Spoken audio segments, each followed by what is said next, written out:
자, 엘리라고 하는 사람은 제사장으로서 하나님께 받은 그 귀한 그 제사장으로서의 사명을 잘 감당해야 되는 그런 사람입니다.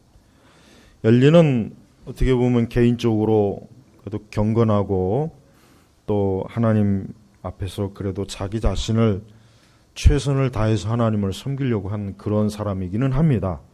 그러나 엘리에게 부족한 것이 있습니다. 엘리에게 부족한 건 뭐냐면 그는 하나님을 가장 우선으로 여기지 않은 죄가 엘리의 죄입니다. 여러분, 우리 그리스도인들은 아주 중요한 한 가지 사실이 있습니다. 우리는 그러니까 착하고 좋은 사람보다 그보다 더 중요한 것은 우리는 하나님을 존귀하게 여기는 게 더 중요한 거예요. 그게 사실은 우선적으로 중요한 겁니다. 엘리는 사실 개인적으로 봤을 때 엘리는 성품도 부드럽고 온유하고 사실 좋은 사람이면 틀림없어요. 그리고 자기 나름대로 하나님을 사랑하는 마음도 있고 하나님을 두려워하는 마음도 있어요. 그러나 엘리는 절대적으로 부족한 것 한 가지가 뭐냐면 그는 그것보다도 더 중요한 것, 즉 하나님 앞에서 그 어떤 것도 하나님보다 더 중요한 것은 없다는 것. 사실 이게 가장 중요한 거예요. 그러니까 우리 그리스도인들은 그 어떤 것보다도 사람이든지 어떤 대상이든지 간에 하나님이 절대적인 거예요.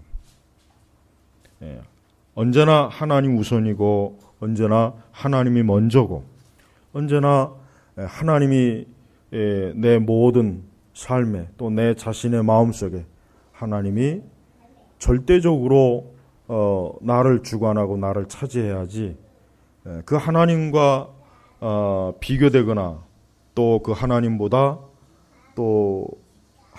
더 앞세우면 역시 안 됩니다. 하나님보다 더 앞세우는 것은 역시 뭡니까? 그것은 하나님 앞에서 합당하지 못한 거예요. 그래서 우리는 저는 엘리 같은 사람이 좀 더 담대하고 단호하게 하나님을 자기 아들들보다 더 중요하게 여기서 그 아들들을 호되게 책망을 하거나 그 제사장직에서 쫓아내었다면은 그렇게까지 했으면 하나님께서 엘리의 집에 저주를 내리지는 않았을 거라고 생각이 돼요.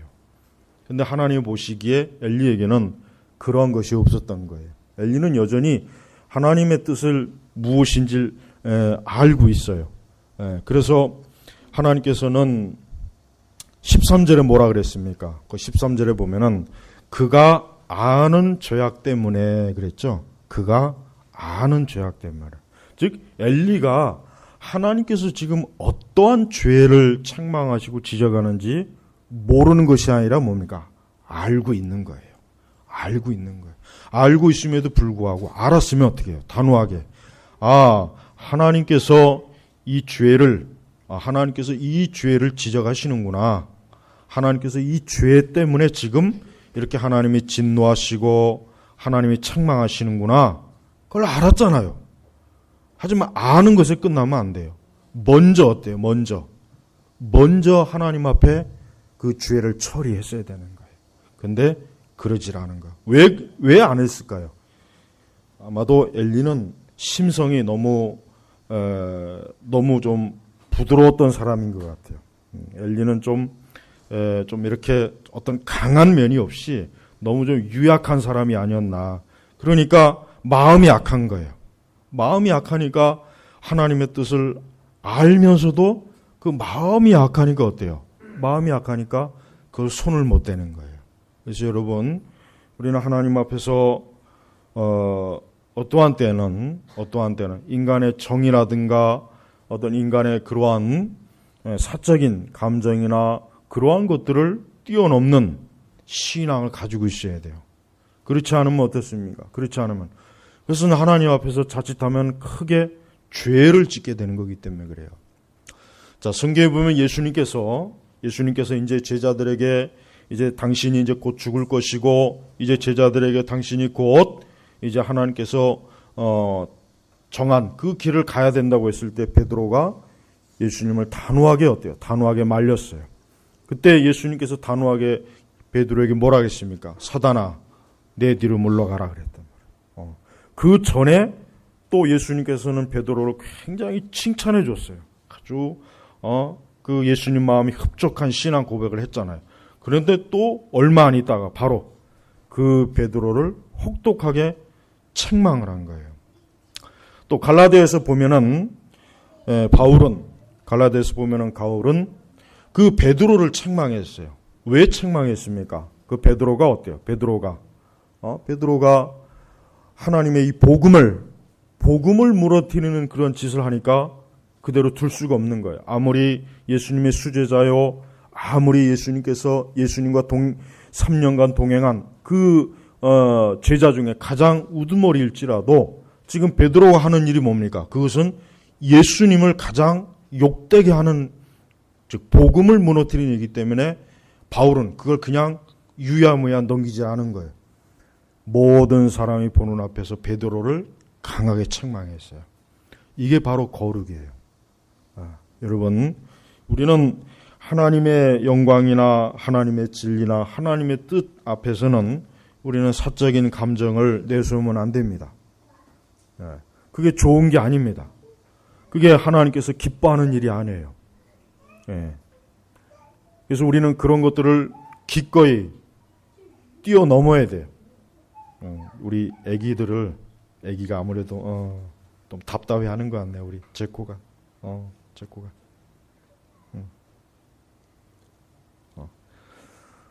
그러니까 우리는 이런 사적인 감정을 앞세워서 하나님의 진리나 하나님의 뜻을 무디게 하면 안 된다는 거예요. 그러나 실제로 그렇습니까?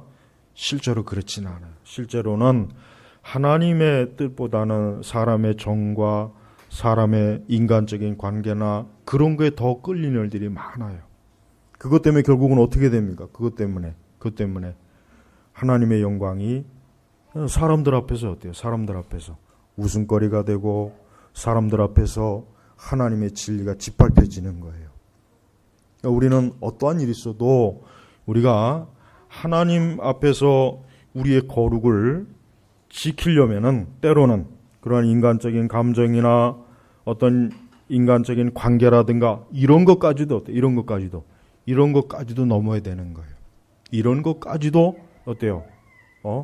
기꺼이 능히 넘을 수 있을 만큼 그러한 하나님의 절대적 중심의 그 믿음을 우리가 소유해야 됩니다.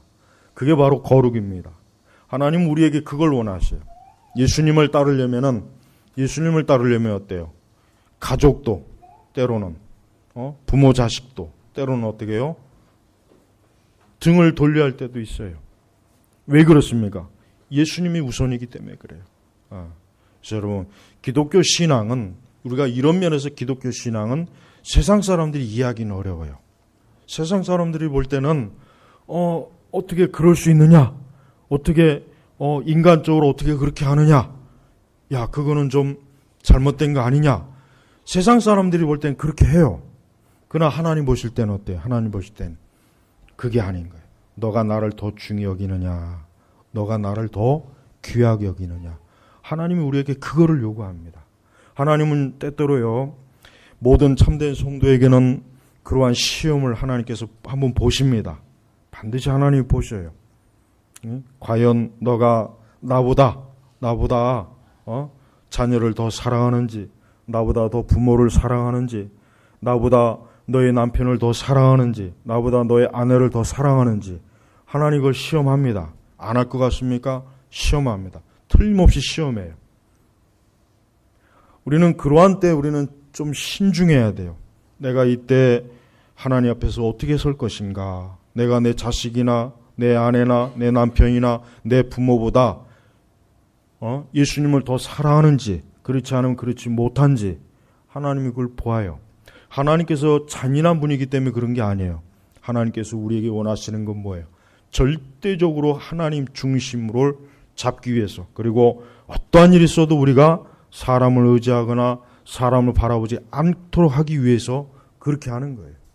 그러니까 여러분들에게 그러한 시험의 때가 왔을 때 제발 그 시험의 때를 이기십시오. 그냥 내가 연약합니다. 내 마음이 연약합니다. 그러면 안 돼요. 하나님께서는 그거를 기뻐하지 않아요. 아브라함을 보십시오. 하나님께서 그 오랜 시간 동안 아브라함에게 자식을 안 줬어요. 자녀를 안 줬어요. 나중에는 사라도 지치고 아브라함도 사실 지쳤어요. 그래서 하갈을 통해서 어떻게 해보려고 했지만 그건 역시 하나님의 뜻이 아니었어요.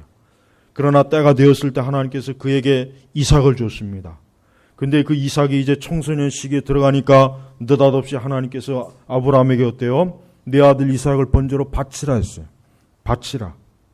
여러분, 우리는 그 말씀을 아브라함이니까 성경이니까 자꾸 그렇게 합리화하는데 그렇지 않습니다. 누구나 참된 성도에게는 그러한 때가 있다는 거예요. 그걸 알아야 돼요. 네. 만약에 그때 아브라함이 그가 자녀를 그 사랑하는 그 마음, 그 자녀를 사랑하는 마음, 그거보다 더 큰 게 어디 있겠어요. 그때 만약에 아브라함이 하나님 앞에 울며 불며 하나님, 내가 다른 건 다 내가 하나님께 순종하지만 이거는 좀 하나님께서 좀 거두시면 안 되겠습니까? 이번 시험은 좀 하나님께서 좀 어떻게 다른 거로 바꿔주시면 안 되겠습니까? 그냥 우리 사라를 번제로 바치는 게 낫지 않을까요? 그거 굉장히 무섭죠. 사라를 번제로 바치죠. 살 만큼 살았는데 굉장히 무서울 것 같아요. 어쩌면 우리는 그럴 수도 있어요. 아니면은 그 하갈을 또 이스마엘을 그 이상만큼은 하나님께서 좀 어떻게, 우리는 그 너무 성경의 인물을 너무 위대하게 보면 안 됩니다. 너무 위대하게 보면은 마치 성경의 인물이 완전하다는 생각하는데 그렇지 않아요. 분명히 성경에도 보면은 엘리야도 우리와 성정이 똑같다 그랬어요. 그 얘기는 뭐냐면 아브라함이나 우리나 다윗이나 솔로몬이나 뭐 이삭이나 야곱이나 다 뭐예요? 우리와 별로 차이가 없는 거예요. 그러니까 사실 아브라함도 굉장히 아마 성경에는 기록되어 있지 않지만 아브라함이 얼마나 그 밤새 잠 한숨 못 자고 내가 이 하나님께서 이 아들을 번제로 바치라는데 이걸 도대체 어떻게 할까? 이걸 도대체 어떻게 할까? 그리고 아브라함이 지혜로웠던 것은 그 아내 사라에게 얘기하지 않았다는 거. 만약에 사라에게 얘기했다면 이 사라 때문에 시험에 이기지 못했을 거예요. 분명히 사라는 절대 안 된다. 차라리 아브라함 당신이 번제로 내가 당신을 바칠 테니까 좀 부부간에 서로 우리 이삭만 빼고 우리 서로 여기서 우리 둘 중에 한 사람이 번제로 갑시다. 아마 제 생각에는 아브라함이 사라의 고집을 못 이겼을 것 같아요. 못 이겼을 것 같아요. 아마 사라가 알면은 아마 사라가 이삭을 몰래 데리고 야간 도주했을 것 같아요. 어디로? 그러니까 아브라함은 사라한테도 얘기 안 했어요. 안 하고 그냥 그 다음날 아침 일찍, 늦게도 아니에요. 일부러 늦잠 자고 하나님 제가 오늘은 너무 늦었습니다. 내일 가죠. 내일. 오늘 너무 늦었는데. 근데 성경에 보면 아침 일찍. 그러니까 밤새도록 아브라함도 많이 고민해요. 잠 한숨 못 자고. 그렇지만 아브라함의 마음속에 뭐예요? 그래, 하나님께서 이삭을 주셨는데 하나님께서 바치라고 하면은 바쳐야지. 내가 어찌 하나님보다 이삭을 더 귀히 여기겠는가? 내가 어찌게 하나님보다 이삭을 더 사랑하겠는가? 하나님께서 바치라고 했으면 뭔가 하나님의 뜻이 있겠지. 아브라함은 그런 믿음으로 그 이삭을 데리고 모리아산으로 가서 어때요? 그 진짜 이삭을 잡으려고 했어요. 네. 아브라함은 쇼를 한 게 아니야. 내가 요 정도까지만 하면 하나님께서 그만둬라. 그런 생각한 게 아니야. 아브라함은 하나님의 말씀을 굉장히 무겁게 받아들이기 때문에 하나님께서 하신 말씀은 절대 농담이 없다. 하나님은 절대 실없는 말을 하시는 분이 아니다. 진짜 그 이삭을 잡으려고 했을 때 급하게 하나님께서 아브라함아 보십시오. 여러분, 그게 우리에게는 해당이 안 될까요? 왜 우리에게 해당이 안 되겠습니까? 사실은 우리에게 그런 일도 다반사로 일어나요. 여러분, 절대로 자녀를 하나님보다 더 사랑하면 안 돼요. 안 돼요. 절대로 안 됩니다. 자녀가 믿음 생활 제대로 못하고 신앙생활 제대로 안 하면 혼을 내세요. 매를 때리세요. 그거 봐주면 안 돼요. 커도 마찬가지예요. 그래야 그 아이가 하나님 앞에 자꾸 돌아오지요. 그냥 신앙생활 제대로 못하는데 잘 안 하는데도 그냥 언젠간 하겠지. 그렇게 넘어가면 안 됩니다. 꼭 책망도 하고 꾸중도 하고 하나님 앞에서 바르게 신앙생활 해야 된다는 것을 꼭 훈계하고 교훈을 줘야 됩니다. 그게 하나님 기뻐하는 거예요. 만약에 그렇게 하지 않으면 그것은 뭡니까? 그것은 예수님보다 그 자녀를 더 사랑하는 거예요. 그거는 변명할 게, 그건 합리화할 수도 없습니다. 우리는 아무리 합리화하고 변명해도 하나님께서는 아니다. 너는 아직도 나보다는 자녀를 너는 또 사랑한다. 너는 아니다. 똑같아요. 남편도 아내도 부모도 마찬가지예요. 우리는 누구라도 예수님보다 더 사랑하면 안 되는 거예요. 그런 마음이 우리에게 없어야죠. 물론 우리는 인간이니까 쉽지 않습니다. 어려워요. 그게 쉬운 건 아니에요. 이게 쉽다고 제가 얘기하는 게 아닙니다. 그러나 예수님께서는 자기 십자가를 져야 된다 그랬어요. 여러분, 하나님께서는 누구를 십자가에 내주셨습니까? 누구를 내주셨어요? 많은 아들이 있어서 하나님이 그 아들 중에 하나 예수님 뽑아서 내놓은 것입니까? 성경에 뭐라 그랬습니까? 독생자. 독생자예요, 독생. 여러분, 하나님은 하나님이니까 그러실 수 있죠. 천만에 그렇지 않아요. 하나님께서도 당신의 독생자를 그 십자가에 내놓을 때 얼마나 하나님께서도 그 마음이 찢어지겠어요. 그게 여러분 자꾸 하나님이니까 그럴 수 있죠. 우리하고는 다르겠죠. 그렇게 여기면 안 되는 거예요. 예수님께서는 십자가에서 엘리 엘리 라마 사박다니 했어요. 예수님은 진짜 하나님께부터 저주받은 거예요. 저주받은 척한 것도 아니고 그냥 단순히 예수님께서 아파서 고통에 겨워서 소리 지른 게 아니에요. 진짜 우리 죄를 하나님께서 예수님에게 다 넘긴 거란 말이에요. 넘긴 거. 예수님은 그걸 알았어요. 하나님이 택한 모든 죄인들의 죄가 나에게 다 오는구나. 내가 하나님께 지금 저주받는구나. 내가 아버지 하나님께로부터 지금 저주를 받는구나. 예수님은 그걸 진짜로 알았고 예수님은 진짜 어때요? 십자가의 저주를 받은 거란 말이에요. 그걸 알아야 돼요. 예수님은 십자가에서 저주받은 거 알아야 돼요. 저주받은 거. 여러분, 유대인들이 왜 예수님 안 믿는 줄 아세요? 율법에 뭐라 그랬습니까? 나무에 달린 자마다 하나님께 저주받은 자라 했잖아요. 그러니까 지금도 유대인들이 왜 예수님 안 믿느냐? 저 율법에 나무에 달린 자는 저주받은 자인데 우리가 어떻게 왜 예수를 믿느냐?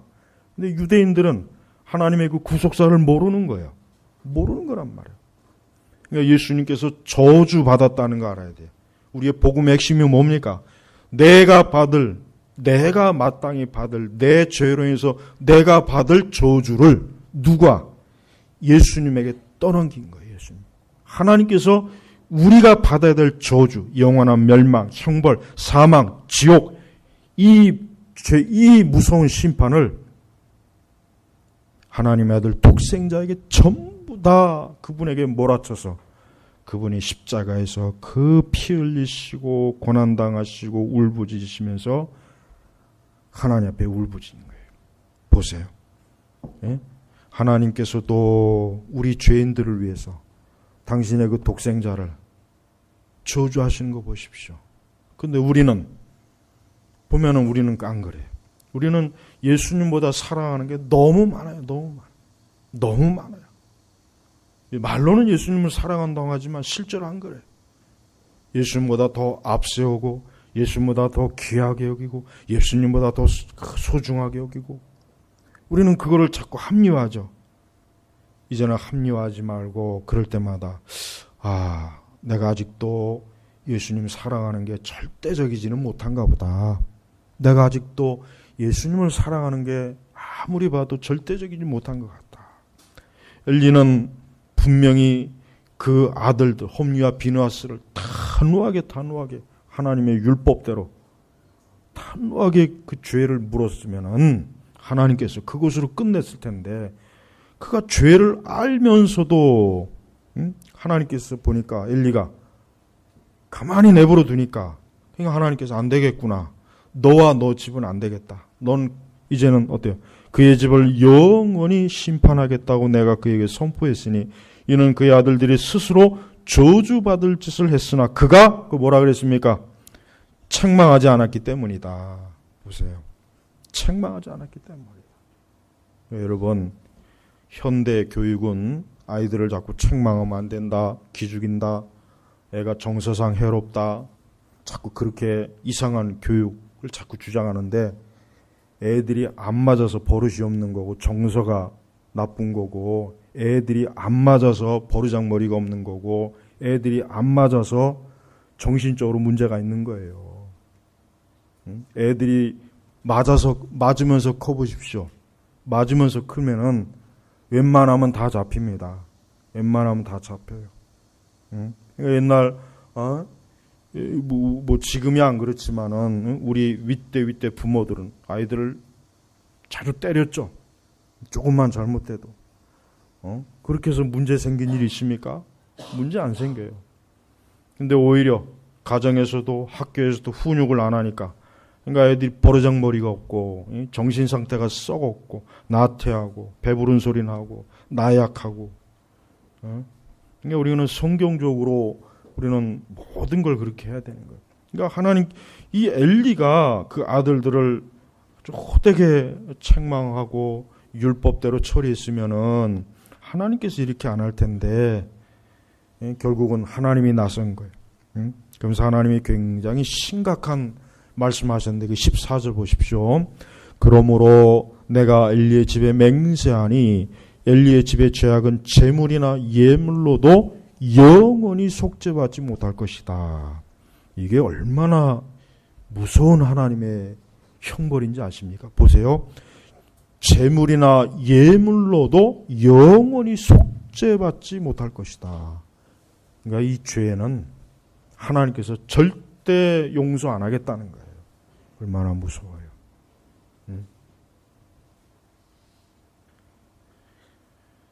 사실 이 말씀에 복음적으로 해석을 한다면 우리 죄는 어떠한 재물이나 예물로도 우리의 죄는 속죄가 안 돼요. 그러나 단 한 가지 길은 있어요. 뭡니까? 예수님. 그리스도로만으로는 속죄가 되는 거예요. 그리스도만으로는 속죄가 되는 거예요. 그러니까 우리는 죄인들은 다 예수님 앞에 와야 돼요. 어떠한 죄도 그리스도 앞에 오면은 다 속죄가 되는 거예요. 그러니까 주춤하지 말고 주저하지 말고 그냥 주님 앞으로 오면은 어느 누구든지 다 그 죄를 씻음 받을 수 있는 거예요. 우리는 이러한 말씀을 통해서 그리스도의 십자가의 복음이 얼마나 위대하고 영광스럽고 존귀하고 영원한 저주와 멸망과 형벌을 받기로 마땅히 받아야 할 우리가 그리스도로 인하여서 살 길이 열렸다는 게 이게 얼마나 귀한 일이겠습니까? 이건 세상에서 가장 귀한 일이에요. 가장 귀한 일이에요. 엘리는 그 하나님께서 그렇게 얘기한 것을 나중에 사무엘을 통해서 다 들었어요. 그때 엘리가 뭐라 그랬습니까? 18절에 보니까 사무엘이 그에게 모든 말을 다 하고 아무것도 그에게 숨기지 않으니 엘리가 말하기를 그분은 여호와시니 그분이 보시기에 선한 대로 행하실 것이다 라고 하였다 그랬어요. 바로 이제 엘리가 이제 이런 면에서 그래도 경건한 사람이긴 해요. 엘리가 이런 면에서 하나님 앞에 화를 내거나 왜 하나님 왜 그러십니까? 뭐 그것 가지고 그렇게 쪼잔하게 속 좁게 그러십니까? 왜 그렇게 하나님 왜 우리 집이 뭘 잘못했다고 내가 평생 주를 섬겼는데 뭐 그거 가지고 전혀 하나님 앞에 그런 반항을 한 것이 아니라 뭐라 그랬냐면 그분은 여호와시니 그분이 보시기에 선한 대로 행하실 것이다. 쉽게 얘기하면 뭡니까? 하나님이 하시는 일은 옳습니다. 그러니까 엘리는 이미 자기 마음속에 자기와 자기 아들들이 하나님 앞에 마땅히 이런 형벌을 받아야 될 죄인들이라는 것을 깊이 인식한 거예요. 그러니까 엘리 한 사람으로서는 경건한 거예요, 사실은. 그러나 아쉬운 것은 엘리는 좀 더 자기 자신보다는 하나님의 영광을 위해서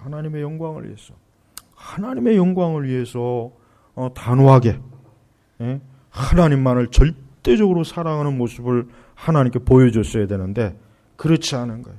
그래서 4장으로 넘어오면 결국은 무슨 큰일이 벌어집니까? 언약궤가 빼앗기잖아요. 언약궤가. 보세요. 언약궤가 빼앗기는 거예요. 이게 보통 수치입니까? 언약궤가 빼앗긴다는 것은 결국은 그건 이방신이 어때요? 이방신이 하나님보다 더 강하다는 그 어떻게 보면 그런 의미가 돼버려요. 잘못하면 소문이 난단 말이에요. 그 이스라엘 주변의 모든 이민족들한테 그 이스라엘 민족의 언약궤가 블레셋에 빼앗았다더라. 그 이스라엘 하나님 별거 아니네. 그 하나님 홍해 바다를 건너고 어쩌고 저쩌고 그러더니 그 블레셋 앞에서 별거 아니네. 결국 누구의 영광을 가린 겁니까? 하나님의 영광을 가린 거예요. 그러니까 우리 성도들은 우리 자신의 자존심이나 나의 이해관계를 생각하지 말고 뭘 생각해야 됩니까? 하나님의 영광을 생각해야 돼요. 무엇을 하든지 하나님의 영광을 생각해야 돼요. 하나님, 그분의 이름이 존귀함을 얻고 그분의 영광을 얻으시고 그분의 이름이 명성을 얻고 하나님이 크게 두려움을 받고 이게 우리가 마땅히 어때요? 추구해야 될 목적이에요. 이것을 위해서는 모든 것을 희생시켜야 돼요. 포기해야 돼요. 다른 걸 더 추구하지 말란 말이에요. 만약에 그렇지 않으면 하나님께서 절대 그냥 넘어가지 않습니다. 하나님은 지금도 하나님의 자녀와 하나님의 백성들이 하나님보다 더 사랑하는 무언가가 자꾸 앞에서 어른거리는데도 불구하고 그걸 처리하지 않으면은 하나님께서 그냥 다 뒤집어 엎어버려요. 하나님은 절대로 하나님보다 더 우리 하나님의 자녀들에게 크게 영향을 끼치는 무언가가 있을 때 하나님 그걸 참아내지 못해요. 반드시 그걸 하나님이 제거해버려요. 그래서 하나님께서 하나님만이 홀로 위대하시고 영광스럽고 존귀함을 받을 뿐이라는 것을 인식하게 하고 알게 하고 깨닫게 한단 말이에요. 그러니까 하나님보다 더 귀하게 여기는 게 이 시간 이후로 우리 안에서 아주 싹 정리하세요. 정리. 어떤 것일지라도 정리해야 돼요. 정리. 그거 내버려 두지 마세요. 이런 말씀을 들을 때 이런 기회에 내게 있는 모든 우상을 다 불태 없애버리자. 야곱이 그 디나의 사건 때문에 그때 가서야 야곱이 정신 차렸잖아요. 야곱 보시죠. 하나님께서 계속 가라고 했는데 안 가고 미적거리고 거기가 좋으니까 계속 눌러 살다가 하나님께서 안 되겠구나 네가. 근데 결국은 디나 사건을 일으켜가지고 그 딸 아끼는 딸 사건을 그만 흉한 일을 당하게 해갖고 결국은 야곱이었대요. 거기서 깨닫고 거기서 회개하고 거기를 떠나지 않습니다. 보세요. 그러니까 하나님은 절대 하나님의 백성들이 하나님과 감히 비교되거나 하나님보다 앞세우는 것은 하나님이 그냥 내버려 두질 않아요. 반드시 그거를 하나님이 정리하게 하셔요. 그러니까 미리 정리해야 돼요. 미리. 내가 먼저 정리해야 돼요. 내가 먼저 정리하면 하나님께서 널리 궁일히 여겨주시지만 자꾸 알면서도 정리 안 하고 계속 시간을 끌고 자꾸 이 핑계 저 핑계 대고 합리화하면은 그러면은 하나님이 직접 두 손을 걷어 붙여놓고 하나님이 나선단 말이에요. 그러니까 여러분 예수님보다 더 사랑하는 게 없어야 돼요. 예수님을 가장 사랑해야 돼요. 예수님이 제일 존귀해야 돼요. 영광스러워야 돼요. 이게 우리의 신앙이에요. 기독교 신앙은 이래야 되는 거예요. 이게 우리가 가지고 이게 성경에서 말하는 신앙이에요. 이게 그저 이것도 좋고 저것도 좋고 다 좋습니다. 모든 걸 다 끌어안는 이런 이 복음주의적 이런 신앙은 이건 우상숭배지. 이건 기독교에서 말하는 신앙이 아니란 말이에요. 그러니까 어떤 일이 있어도 우리는 그리스도 예수님만이 우리의 전부가 되어야 돼요. 자, 이제는 엘리의 시대는 이제 저물어 가요. 그래서 19절에 보니까 하나님께서 그 말씀을 통해서 이제는 사무엘의 시대가 도래했다는 걸 말씀으로 보여줍니다. 뭐라고 합니까? 사무엘이 성장에 갔으며 여호와께서 그와 함께 하셨어. 그의 모든 말 중 하나라도 땅에 떨어지지 않게 하셨으니. 자, 뭐예요? 하나님께서 사무엘을 선지자로 세우는 거예요. 선지자, 참된 선지자와 가짜 선지자의 차이가 뭡니까? 딱 한 가지입니다. 그의 말이 이루어지면 그는 참된 선지자고, 그의 말이 이루어지지 않으면 그건 가짜예요. 딱 한 가지. 그러니까 구약시대 때 사람들이 저 선지자가 참된 선지자냐 가짜냐라고 표시는 딱 한 가지밖에 없어요. 그가 말할 때 그게 이루어지면 하나님이 함께 하시는 선지자구나. 근데 그가 아무리 100마디 1000마디 떠들어댔는데 하나도 이루어지는 게 없어. 저 가짜구나. 저 사입이구나. 그래서 하나님 뭐라 합니까? 그의 모든 말 중 하나라도 어때요? 땅에 떨어지게 빈소리가 없다. 이거 사무엘이 뭘 얘기하든 그게 다 이루어지는 거예요. 하나님이 이루어 주시는 거예요. 그러니까 그걸 보고 사람들이 저 사무엘은 선지자구나. 저 사무엘을 하나님께서 세우셨구나. 이제 우리 사무엘을 하나님의 선지자로 이제는 알아봐야 되겠구나. 하나님께서 이제 사무엘을 어때요? 그래서 20절에 뭐라 했습니까? 단에서부터 부엘세바까지 온 이스라엘이 사무엘은 여호와의 선지자로 세우심을 받은 것을 어때요? 알게 되었다. 이제는 사무엘의 시대예요. 사무엘의 말로 참 선지자로서 하나님의 말씀을 증거하고 하나님의 참된 진리를 증거해서 이스라엘 백성들을 하나님께로 돌아오게 하고 하나님을 공경하게 하고 하나님과의 언약을 어때요? 언약을 신실하게 지키도록 하는 그 선지자의 역할을 사무엘이 어때요? 사무엘이 이제 하게 되는 거예요. 엘리는 이제 퇴출당한 거예요. 엘리는 끝났어요. 그래서 사장에 들어가면은 엘리의 가문이 얼마나 비참하게 되는지, 그의 며느리가 아들을 낳다가 뭐라 그랬습니까? 이가봇 뭡니까? 하나님이 우리를 떠났다. 하나님이 떠났다. 가장 큰 죄 아니겠어요? 가장 큰 죄. 하나님이 우리를 떠나면 이제 그거로 끝난 거예요. 끝난 거란 말이에요. 여러분, 하나님을 공경하셔야 돼요. 하나님을 사랑해야 돼요. 제가 다시 한번 강조하고 싶은 거는 제발 좀 하나님을 가장 두려워하세요. 하나님을 가장 좀 공경하시란 말이에요. 이게 너무 부족해요. 이게 너무 우리에게는 이게 부족한 거예요. 이게 딱 보면은 벌써 우리에게 그게 부족하다는 게 안 보이세요? 그런 게 안 보여요?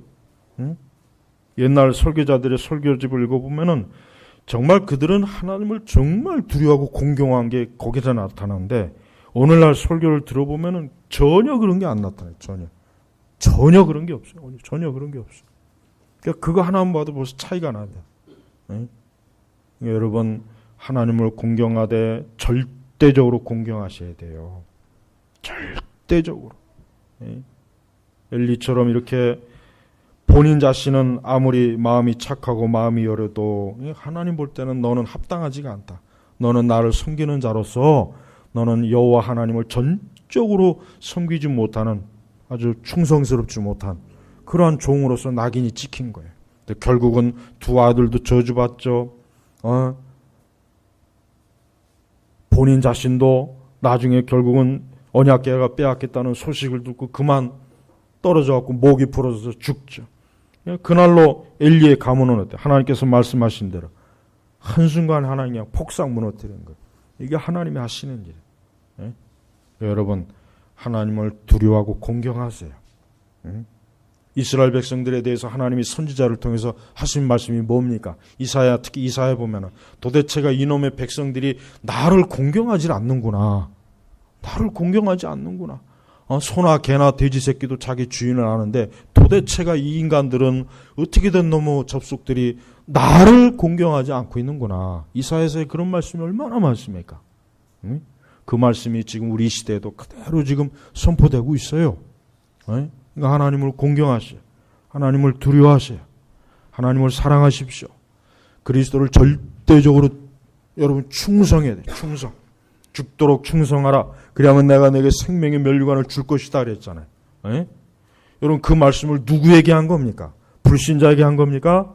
우리 신자들에게, 제자들에게 한 거예요. 제자들에게. 근데 지금 교회는 이 귀신들, 하도 이 악령과 귀신들이 막 설쳐돼가지고 큰일이에요. 하여튼.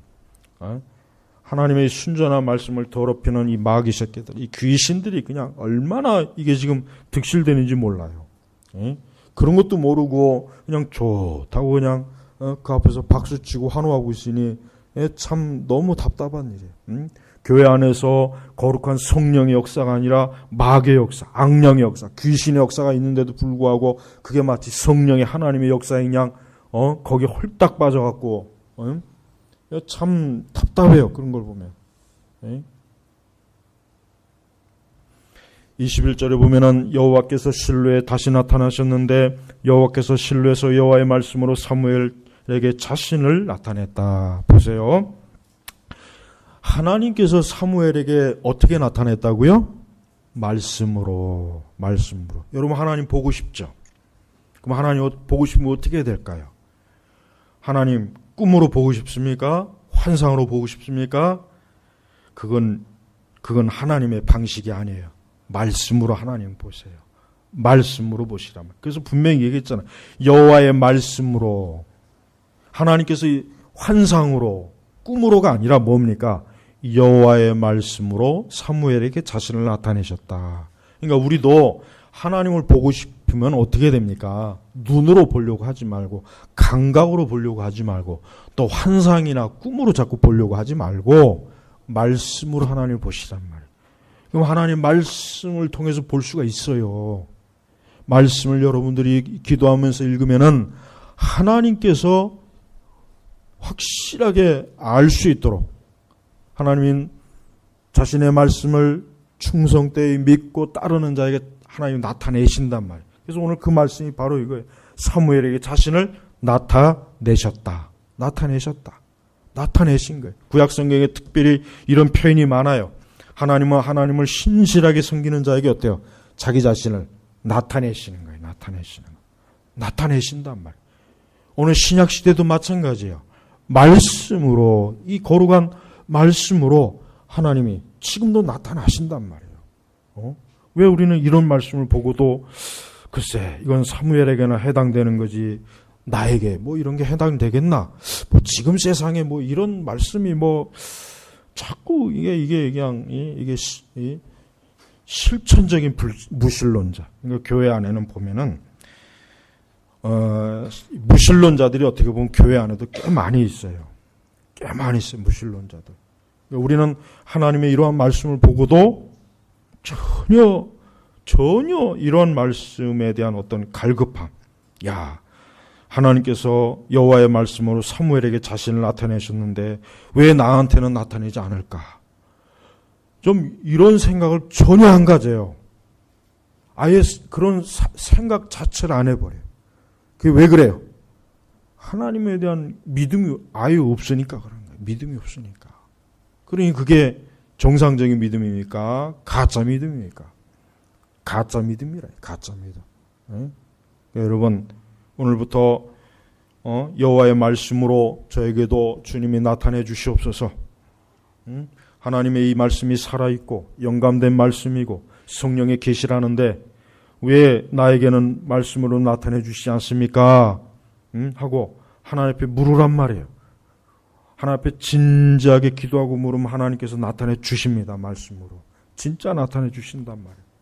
그걸 통해서 하나님께서 살아계시는구나. 말씀을 통해서 이렇게 계시하시는구나. 나에게 말씀을 통해서 하나님께서 알게 하시는구나. 이런 것들을 우리가 자꾸 알고 체험해야 우리의 신앙이 어때요?